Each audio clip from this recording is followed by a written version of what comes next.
Prophetic voice of Zion ఈ రోజు కొరకు ఏర్పాటు చేయబడిన వాక్య భాగం లూకా సువార్త 1వ అధ్యాయం 15వ వచనంలో నుండి. లూకా సువార్త 1వ అధ్యాయం అనగానే చాలా మందికి ఇది ఒక క్రిస్మస్ సందేశం కదా. క్రిస్మస్ ధ్యాన సమయంలో ఈ యొక్క వచనాలను ఎక్కువగా మనం మాట్లాడుకుంటుంటాం. అయితే ఈరోజు నా యొక్క ప్రస్తావన కేవలం ఒక వ్యక్తి మీద ధ్యానిస్తున్నాను. అది ఏంటి అంటే యోహాను అనే వ్యక్తి గురించి మనం ఆలోచిద్దాం. యోహాను యొక్క ప్రస్తావన వచ్చినప్పుడు మనం చూసుకుంటాము, లూకా సువార్త 1వ అధ్యాయం 15వ వచనంలో దేవదూత గబ్రియేలు మరి యాజకుడైన జక్కయ్యకి ప్రత్యక్షమైనప్పుడు ఒక మాట చెప్తాడు.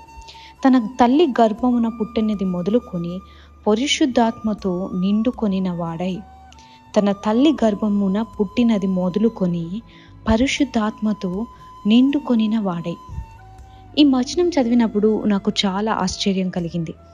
యోహాను గురించి దేవదూత మాట్లాడుతూ ఈ వ్యక్తి యొక్క ప్రత్యేకత ఏంటి అంటే తల్లి గర్భమును ఉన్నప్పటి నుండే, from the day of his conception, he is a man who is going to be filled with the holy spirit. పరిశుద్ధాత్మతో నిండుకొనిన వాడై అంటే సంపూర్తిగా నింపబడ్డం, కొంచెం కాదు, పూర్తిగా నింపబడిన వాడై తల్లి గర్భంలో నుండే అతను ప్రతిష్ఠింపబడిన వ్యక్తిగా, లేకపోతే దేవుని మార్గాన్ని సరళం చేసే వ్యక్తిగా యోహాను గురించి మాట్లాడడం చూసుకుంటాం. పరిశుద్ధాత్మ యొక్క ప్రస్తావన న్యూ టెస్ట్మెంట్లో మనం చాలాసార్లు గమనిస్తాం. ప్రత్యేకంగా లూకా సువార్తలో మనం గమనిస్తాం.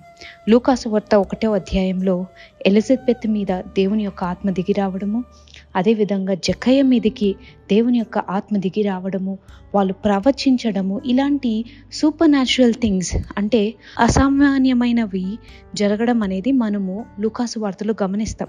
ఆ తర్వాత 3వ అధ్యాయంలో దేవుడు పరిశుద్ధాత్మ పూర్ణుడై he went into the wilderness, శోధింపబడడానికి అరణ్యంలోకి కొనిపోబడ్డాడు. ఈ ప్రస్తావనలన్నీ కూడా మనము లూకా సువార్తలో చూసుకుంటాం. యేసుక్రీస్తు ప్రభు యొక్క జననము, యేసుక్రీస్తు ప్రభు యొక్క జన్మ విధానం మనం గమనించినట్లయితే పరిశుద్ధాత్మ యొక్క ప్రస్తావన లేకపోతే పరిశుద్ధాత్మ యొక్క ప్రస్థానం అనేది ప్రారంభమైనట్లుగా మనం గమనిస్తాం.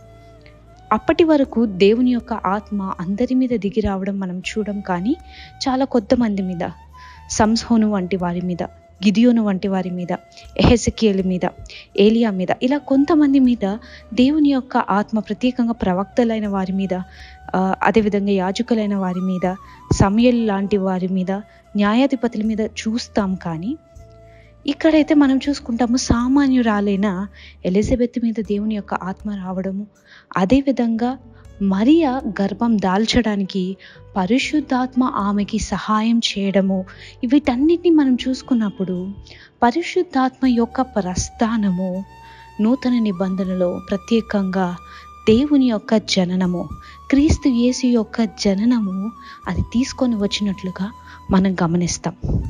సో ఇక్కడ తల్లి గర్భమున పడినది మొదలుకొని అతడు పరిశుద్ధాత్మ పూర్ణుడై. ఈ వచనంలో మనం గమనించవలసిన విషయం ఏంటంటే ఒక వ్యక్తి పరిశుద్ధాత్మతో నింపబడాలి. ఆ నింపబడడం అనేది the process of being filled with the holy spirit can start even when they are in the womb. మనము తల్లి గర్భంలో ఉన్నది మొదలుకొని పరిశుద్ధాత్మతో నింపబడగలుగుతాము అనే ఒక విషయాన్ని ఈ వచనం మనకు తెలియజేస్తుంది.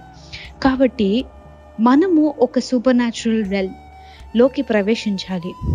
సో ఎప్పుడైతే పరిశుద్ధాత్మ పూర్ణుడయ్యి దేవుని యొక్క ప్రవచనాలని యాజకుడైన జక్కయ్య చెప్పగలిగాడు, పరిశుద్ధాత్మ పూర్ణురాలై ఎలిజబెత్ తల్లి అయిన మరియా యొక్క గర్భంలో ఎవరు ఉన్నారో తను చెప్పగలిగింది.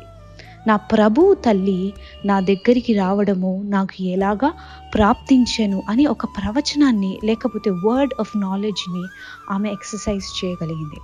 సో మన జీవితంలో కూడా మనము ఒక సూపర్ న్యాచురల్ రెల్మ్లోకి వెళ్ళాలి. మన జీవితంలో అసామాన్యమైనవి జరగాలి అంటే మనకి పరిశుద్ధాత్మ కావాలి. అది చాలా ఆవశ్యకం. రక్షణ ఎంత ముఖ్యమో పరిశుద్ధాత్మ యొక్క నింపుదల అంతే ముఖ్యము. కాబట్టి ఈ వచనం ద్వారా మనం అందరం కూడా ఈ రోజు నుండి ప్రార్థిద్దాము. దేవుని యొక్క ఆత్మతో నన్ను నింపు, బలముగా నింపు. అదేవిధంగా ఎవరైతే తల్లిదండ్రులు ఈ యొక్క కార్యక్రమాన్ని వింటున్నారో మీరందరూ కూడా ప్రార్థించండి. ఒకవేళ మీ యొక్క పిల్లల గురించి మీరు ప్రార్థిస్తుంటే ఈ రోజు నుండి వారు కూడా పరిశుద్ధాత్మతో నింపబడాలి అనే ఒక ప్రార్థనని మనం ప్రారంభిద్దాం. God bless you all. Amen.